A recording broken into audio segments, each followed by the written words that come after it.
Oh dang, we are live. Put that away. Oh, my bee. Now back to Nika in Boston.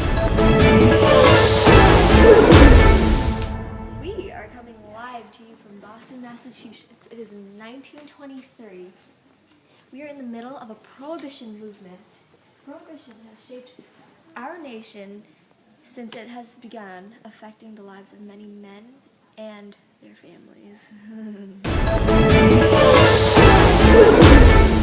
Mika. Oh! Cheers to that, everybody. Cheers. Yeah. Cheers. Woo. All right. Prohibition began on January 17, 1920 at 12:01 a.m. when the 18th Amendment was ratified and took effect, banning the sale and manufacture of alcohol. One act in particular, known as the Volstead Act, stated that beer, wine, or other intoxicating liquors were considered to be a beverage that contained more than 0.5% alcohol. If any person owned an item that could manufacture alcohol, they were considered to be performing illegal actions, according to the Volstead Act. The Volstead Act also set the fines and jail sentencing if prohibition was violated. Prohibitionists were overjoyed when the amendment went into effect and America was officially considered dry. The term dry refers to the lack of consumption of alcohol, and those who are referred to as dry are considered to be prohibitionists. The Prohibition movement was rooted from America's Protestant churches, as they believed the consumption of alcohol was corrupting societies, thus calling for the ban of it. The Prohibition movement was coordinated mainly by the Anti-Saloon League and Women's Christian Temperance Union. The Women's Christian Temperance Union became a group of women to be challenged with. Their push for a dry America was improved by aligning themselves with prominent women such as Elizabeth Cady Stanton and Susan B. Anthony, who are known for their success in the women's rights movement.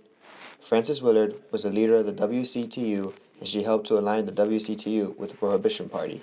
She believed women could gain political power through the temperance crusade, as women were often neglected by their husbands through the consumption of alcohol.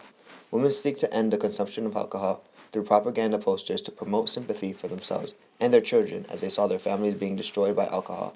There was also restrictions in regards to alcohol on a local level, but there was an abundance of education on alcohol that made it to almost every classroom in America.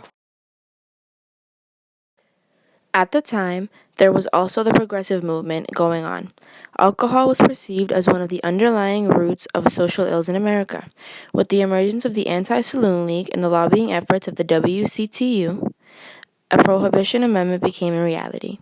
The Anti-Saloon League was under the leadership of Wayne Wheeler, who was ruthless and shrewd in his attempts to end the consumption of alcohol. He helped to align the Anti-Saloon League with the Prohibition Party and with any faction that was looking for the same result as them. They had many powerful figures they aligned with, ranging from Rockefeller to Ford to Carnegie. They also aligned with progressives, Republicans, Democrats, and the Ku Klux Klan, to just name a few. Their variation in alliances came from their main goal to make a constitutional amendment that forbid the production, distribution, and transportation of giggle water, which was the term many people gave alcohol. However, there were many people who were against prohibition. They believed that the prohibition movement was an attack on freedom and acceptance.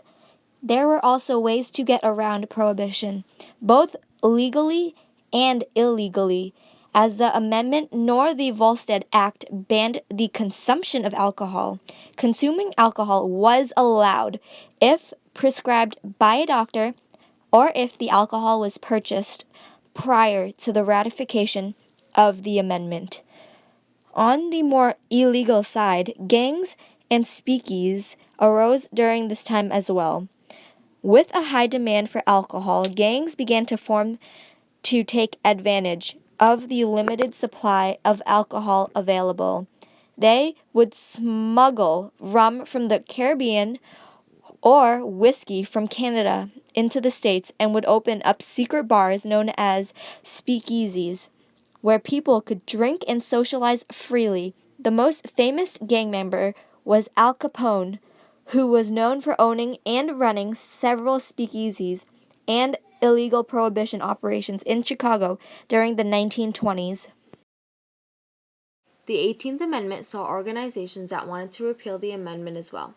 Many people joined the fight to bring back liquor, as they felt it was a necessity to their life and that their freedom was being infringed upon.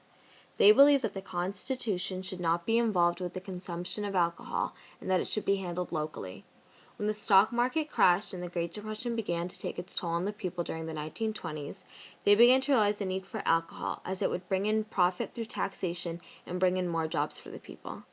Prohibition came to an end on December 5, 1933, as the efforts of the anti-prohibitionists were successful when the 21st Amendment was ratified.